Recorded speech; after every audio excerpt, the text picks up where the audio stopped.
ये कहानी है एक छोटे से गांव की जहां लोग बड़े खुशहाली से रहते थे। यहाँ के लोग ज्यादातर अपने खेतों पर निर्भर रहते हैं और इन गांव वालों के पास बहुत ढेर सारी जमीन भी है। इसलिए उसी जमीन पर ये लोग अनाज उगाते हैं और उसी अनाज को बेचकर अपने जरूरत की चीजें खरीदते हैं। यहाँ के लोग काफी मेहनती और दयालु किस्म के आदमी हैं।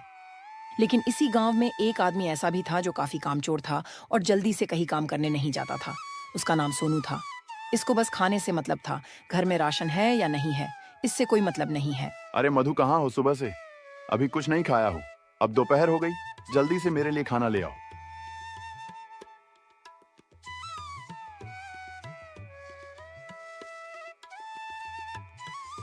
क्या हुआ जी, क्यों चिल्ला रहे हो? अरे मधु, अभी मुझे बहुत तेजी से भूख लगी है। अगर कुछ खाना हो तो लाओ। क्यों जी, अभी सुबह ही तो चाय पराठा दिया था और अभी सही से 2 घंटे भी नहीं हुए और तुम्हें भूख लग गई। क्या करूं मधु, तुम तो जानती हो कि मुझसे भूख बर्दाश्त नहीं होती, चाहे जो हो जाए। लेकिन मुझे तीनों टाइम खाने की आदत हो गई। अब जल्दी खाना लेते आओ। अच्छा जी, खाना तीनों टाइम चाहिए और काम करने को कह दो तो नानी मर जाती है। आज 2 महीने से तुम कहीं काम नहीं करने जा रहे हो और जितना भी घर में राशन था सब खत्म हो गया। और जो थोड़े से आलू बचे थे उसके मैंने आलू का पराठा बना दिया। अब अगर तुम काम करने नहीं जाओगे तो तुम्हें खाना भी नहीं मिलेगा, क्योंकि जब काम ही नहीं करोगे तो पैसे ही नहीं आएंगे, और जब पैसे ही नहीं होंगे तो राशन भी नहीं आएगा, और जब राशन ही नहीं रहेगा तो मैं तुम्हें भोजन कहाँ से दूंगी? अब तुम ही मुझे बताओ। अच्छा मधु, मुझे माफ करो, आज मैं जा रहा हूँ काम की ही तलाश। आज मैं काम ढूंढ कर आऊंगा। और अब तुम राशन की चिंता छोड़ दो। मैं तुम्हें पैसे लाकर दूंगा तो तुम बाजार जाकर अपने मनपसंद की सब्जियां ले आना। जाओ जी, बड़े आए पैसे कमाने वाले, मुझे पता है। अभी तुम जाओगे और गांव घूमकर फिर वापस घर चले आओ। मैं तुम्हें अच्छे तरह से जानती हूँ। अच्छा, तुम्हें मुझ पर विश्वास नहीं है ना? अब मैं घर तभी आऊंगा जब मैं पैसे कमा लूंगा। अच्छा, तो अब मैं जा रहा हूँ। फिर सोनू काम की तलाश में चल देता है। अरे यार, अब पत्नी को बोल तो दिया है कि जब तक पैसे नहीं कमाऊंगा तब तक घर वापस नहीं आऊंगा। लेकिन मुझे तो कोई भी काम ठीक से नहीं आता। मैं करूं तो क्या करूं? चलो, उस सब्जी वाले के पास जाता हूं, शायद वो मुझे कोई काम दे सके। फिर सोनू उस सब्जी वाले के पास जाता है। सुनो भाई, मुझे लगता कि आपको सब्जियां देने में ज्यादा मेहनत लग जाती होगी। पहले आप अपने खेत पर सब्जियां तोड़ने जाते हो, फिर सब्जियां यहां लाकर बेचते हो, तो आपको तो काफी मेहनत पड़ जाती होगी। अगर आप मुझे भी काम पर रख लेंगे तो मैं आपके कामों में मदद करूंगा। इससे आपको ज्यादा मेहनत नहीं पड़ेगी। अरे भाई, ये तो मेरा रोज का काम है। अगर जीवन में थोड़ा सा कष्ट नहीं उठाओगे तो आप कभी भी आगे नहीं बढ़ पाओगे। मेरे लिए तो ये थोड़े से ही काम है। अगर और सब्जियां होती तो भी मैं अकेले ही उसे बेचता। अरे भाई, आपके पास कोई भी काम हो, कृपया करके मुझे कोई भी काम में लगा लो। मैं आपका काम बड़े ही ईमानदारी से करूंगा। अगर आप मुझे काम दे देंगे तो मेरे घर का चूल्हा जल जाएगा, नहीं तो मेरे घर में आज भी चूल्हा नहीं जलेगा। अच्छा भाई, अब तुम कहते हो तो मैं तुम्हें एक काम देता हूँ। तुम्हें मेरे बीवी की तकवारी करनी होगी। अरे भाई, ये आप क्या कह रहे हो? आप अपनी बीवी पर शक कर रहे हो? नहीं, मैं ये काम नहीं कर सकता। भाई, मुझे पता है कि आप डर रहे हो, लेकिन इसमें डरने की कोई बात नहीं। दरअसल मेरी बीवी रोज दिन में 1 घंटे के लिए गायब हो जाती है और पता नहीं वो किससे मिलने जाती है। मैं तो यहाँ दुकान में व्यस्त रहता हूँ तो मैं उसे देखने नहीं जा सकता, लेकिन तुम जा सकते हो और तुम पर वो शक भी नहीं करेगी। सच में, जब से मैंने मेरठ वाला कांड साहिल और मुस्कान के बारे में सुना है, तब से मुझे बहुत डर लगा रहा है। और तुम नहीं तो कोई दूसरा ये काम जरूर करेगा। अगर तुम्हें नहीं करना तो ठीक है, तुम जा सकते हो। अरे नहीं भाई, अगर ऐसी बात है तो मैं तुम्हारा ये काम जरूर करूंगा, लेकिन इसके बदले मुझे 50 रुपए रोज चाहिए। बताओ, मंजूर है? ठीक है भाई, मंजूर है। ये लो आज का 50 रुपए। फिर सोनू पैसे लेकर घर चला आता है। ये देखो मधु, मैंने कहा था ना कि मैं आज पैसे कमा कर आऊंगा। ये देखो, कुल 50 रुपए हैं और कल तुम बाजार जाकर अपने लिए अपने मनपसंद चीजें खरीद लेना। अरे वाह जी, आपने तो कमाल कर दिया। मैंने सोचा कि रोज की तरह आप आज भी गांव में घूमकर चले आओगे, लेकिन आज तो आप पूरे 50 रुपए कमा कर आए हैं। चलो, अब मुझे बहुत तेजी से भूख लगी है, मेरे लिए खाना लेकर आओ। अच्छा जी, आप यहाँ बैठो, मैं आपके लिए खाना लेकर आती हूँ। फिर अगले दिन जब सेठ की बीवी बाहर निकलती है तो सोनू उसका पीछा करने लगता है। अरे यहाँ से चलो, नहीं तो कोई देख लेगा तो बड़ी आफत आ जाएगी। हाँ, तुम उस घर में जाओ, मैं कुछ देर बाद आता हूँ। ठीक है, मैं जा रही हूँ, तुम यहाँ देखना कि कोई अंदर आ ना पाए। ठीक है, तुम जाओ। मेरे रहते हुए यहाँ एक परिंदा भी पर नहीं मार सकता। फिर सोनू तुरंत आकर सारी बात सेठ को बताता है। अरे सेठ जी, आप सही कह रहे थे। आज आपकी बीवी एक आदमी के साथ जंगल की ओर गई थी। उसी जंगल में एक घर था और आपकी बीवी उसी घर में चली गई और जो आदमी था वो उसकी रखवाली कर रहा था। मुझे तो पहले ही पता था कि मेरी बीवी का चक्कर किसी और के साथ चल रहा है, लेकिन अभी भी मुझे विश्वास नहीं हो रहा है कि मेरी बीवी ऐसा कर सकती है। तुम एक काम करो, अगले दिन तुम फिर जाना और अब की पता लगाकर आना कि उस घर में कौन था जिससे मेरी बीवी रोज मिलने जाती है। ठीक है सेठ जी, मैं अगले दिन फिर जाऊंगा और अब की पूरा सच पता लगा कर आऊंगा। मधु, अब तो हम बहुत जल्द रईस हो जाएंगे क्योंकि मुझे 50 रुपया रोज मिलता है। वैसे आपने मुझे बताया नहीं कि आप कौन सा काम करते हो। अरे मधु, काम तो मेरा सिर्फ 2-3 घंटे का होता है और इस काम में ज्यादा मेहनत भी नहीं लगती और थकान भी महसूस नहीं होती। वो तो मालिक की वजह से मैं शाम को आता हूँ, नहीं तो मेरा काम तो दिन में ही खत्म हो जाता है। चलो जी, अच्छा है कि आपको ज्यादा मेहनत वाला काम नहीं मिला। चलो अब सो भी जाओ, कल सुबह तुम्हें फिर से अपने ड्यूटी पर जाना है। अगले दिन सोनू फिर से सेठ की बीवी के पीछे चल देता है, लेकिन इस बार मालकिन का साथी जो उसकी रखवाली करता था उसने सोनू को पकड़ लिया। ये तुम कौन हो और इधर क्या करने आए हो? पहले तुम बताओ कि तुम कौन हो और मेरे मालकिन के साथ इस सुनसान जंगल में क्या कर रहे हो?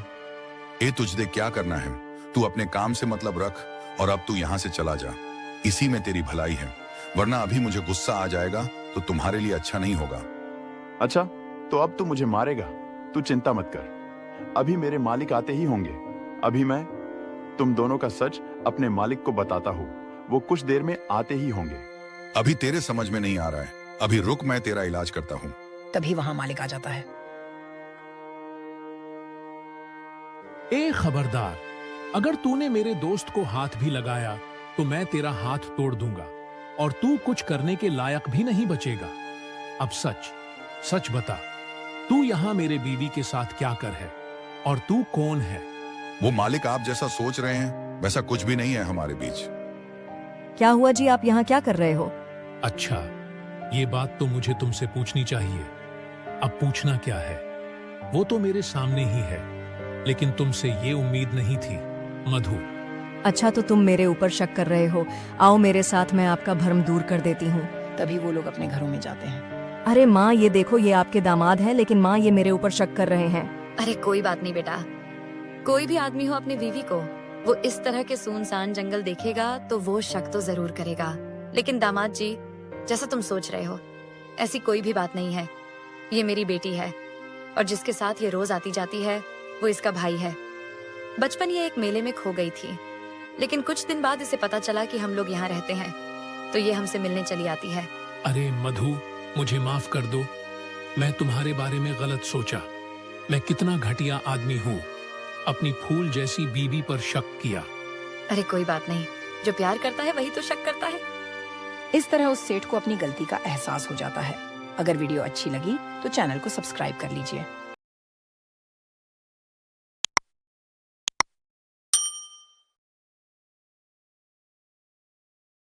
एक गांव में महेश अपने पत्नी मधु और एक बेटे के साथ एक छोटे से घर में रहता था। महेश काफी गरीब था। गरीबी की वजह से मोहन बहुत परेशान रहता था। महेश को इस बात की चिंता खाती जा रही थी कि इस तरह की गर्मी में वो काम कैसे करेगा और पानी कहाँ से लाएगा, क्योंकि अबकी की गर्मी एकदम अपने चरम सीमा पर थी। कोई भी आदमी अपने घर से बाहर नहीं निकलना चाहता था।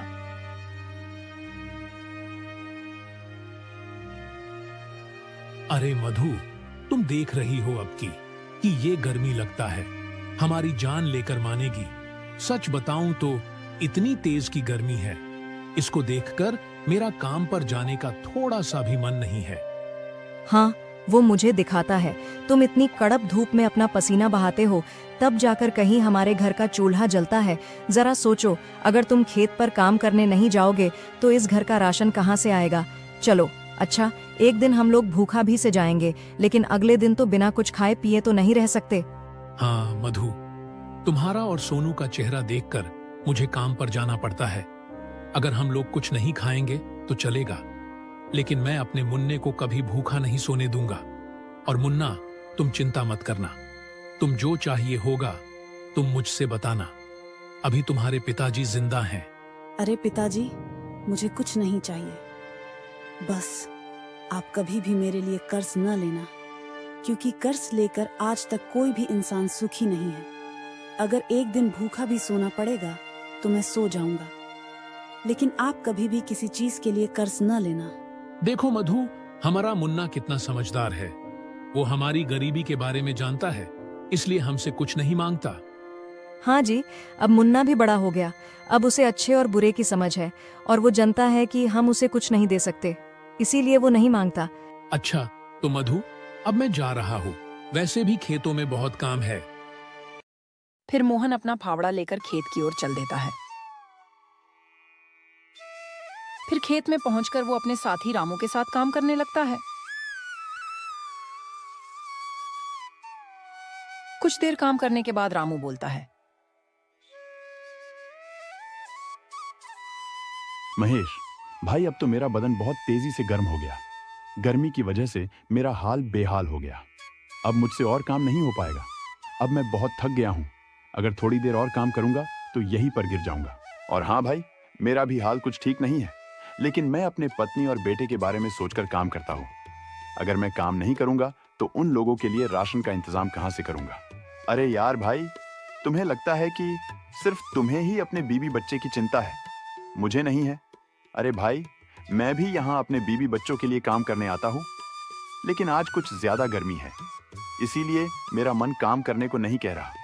इसीलिए मैं काम नहीं करना चाहता हूँ। अगर मान लो मैं जबरदस्ती काम कर भी लिया तो इससे मेरे शरीर पर बुरा असर पड़ेगा और मैं बीमार भी हो सकता हूँ। और अगर मैं बीमार हो गया तो मेरे घर का ख्याल कौन रखेगा और मेरे दवाई के पैसे कहाँ से आएंगे? मेरे घर में तो मेरे अलावा कोई कमाता भी नहीं है। अरे हाँ रामू भाई, तुम सही कह रहे हो। अब तो मैं भी काम नहीं करूंगा। मेरे घर में भी मेरे अलावा कोई नहीं कमाता। इतनी धूप अगर हम काम करेंगे तो जरूर बीमार पड़ जाएंगे। इससे बढ़िया चलो अभी घर चलते हैं, अब कल आएंगे और अपना काम खत्म कर देंगे। हाँ भाई चलो, अच्छा चलते हैं, काम तो होता ही रहेगा। फिर दोनों अपना फावड़ा उठाते हैं और वहां से चल देते हैं।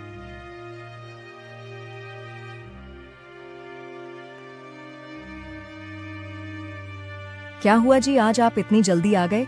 क्या हुआ, आपकी तबीयत ठीक तो है ना? हाँ मधु, मैं ठीक हूँ। वो आज कुछ ज्यादा धूप थी, इसीलिए मैं खेत में आधा काम छोड़कर चला आया। आज गर्मी इतनी ज्यादा है कि काम करने का मन ही नहीं कर रहा था और रामू को तो चक्कर आ रहा था। इसीलिए मैं और रामू दोनों लोग खेत से वापस आ गए। रामू ने कहा, अगर तबीयत ठीक रहेगी तो हम अपना काम आराम से खत्म कर लेंगे। अगर बीमार पड़ जाएंगे तो हमारा ख्याल कौन रखेगा? इसीलिए मैंने भी अपना फावड़ा उठाकर वहां से चल दिया। हाँ जी, तुमने एकदम सही किया। अगर आपकी शरीर काम करने में असमर्थ है तो आप काम न करिए। हम किसी न किसी तरह से अपना पेट भर लेंगे। नहीं मधु, वो आज का तापमान कुछ ज्यादा गर्म था, बस इसीलिए मेरा मन काम करने को नहीं कहा। और रामू को तो चक्कर आ गया था, इसीलिए उसने मुझसे बोला, भाई अब मेरी तबीयत कुछ ठीक नहीं है, चलो भाई घर चलते हैं।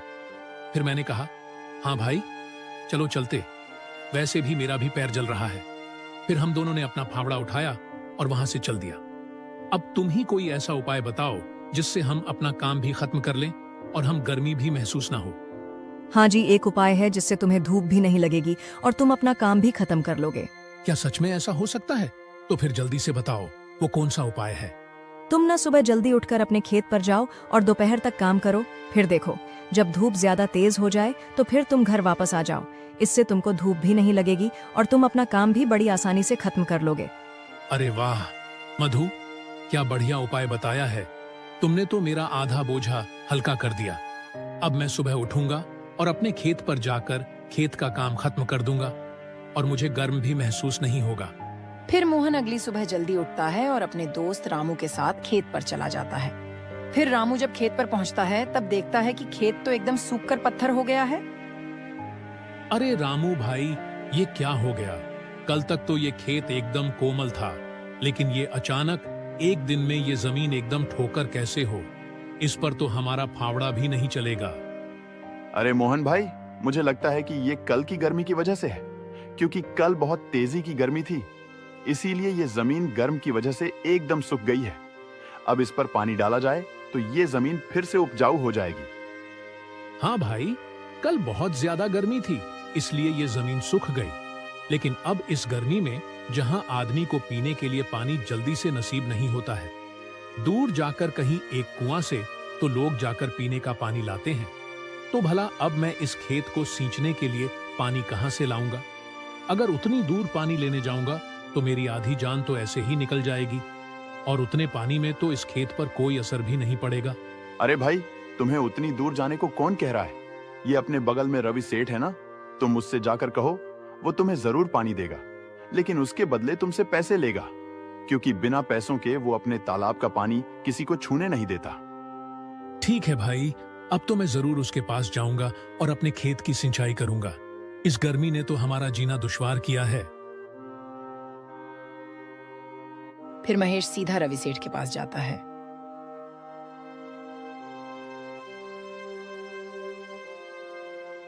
अरे सेठ जी, वो मेरा खेत सूख कर पत्थर हो गया है। अगर मैं अपने खेत पर पानी नहीं डालूंगा तो अब की साल मैं उस पर खेती नहीं कर पाऊंगा, और अगर मैं खेती नहीं करूंगा तो मैं अपने परिवार का पालन पोषण कहां से करूंगा? मेरा खेत ही एकमात्र मेरे जीने का सहारा है। अगर उस पर फसल ही नहीं लगा पाऊंगा तो अब की तो मैं कंगाल हो जाऊंगा। मुझे कर्जा लेकर अपने परिवार का पालन पोषण करना पड़ेगा। इसीलिए मैं आपसे विनती करता हूं, कृपया करके आप अपने तालाब में से मुझे पानी ले जाने दें, ताकि मैं अपने खेत को उपजाऊ बना सकूं। अब तुम्हारी परेशानी सुनकर मुझे तुम पर दया आ गई। वैसे तो मैं जल्दी से अपने तालाब का पानी किसी को नहीं देता हूं, लेकिन मैं जानता हूं कि तुम एक सच्चे और ईमानदार आदमी हो और तुम हमेशा दूसरों के लिए अच्छा ही करते हो। इसीलिए मैं तुम्हें अपने तालाब का पानी दे दूंगा, लेकिन उसके लिए तुम्हें मुझे पैसे देने पड़ेंगे, क्योंकि मैं भी इस तालाब में पानी पैसे देकर भरवाते हैं। ठीक है सेठ जी, मैं आपको पैसे दे दूंगा, लेकिन पहले बताइए तो कितना पैसे चाहिए आपको? अरे महेश, अब तुम्हारे पास जो थोड़ा बहुत हो दे दो। अब मैं तुमसे ज्यादा पैसे लेकर क्या करूंगा? ठीक है मालिक, ये लो, मेरे पास कुछ पैसे हैं। फिर महेश पैसे देकर तालाब से पानी लेने चला जाता है।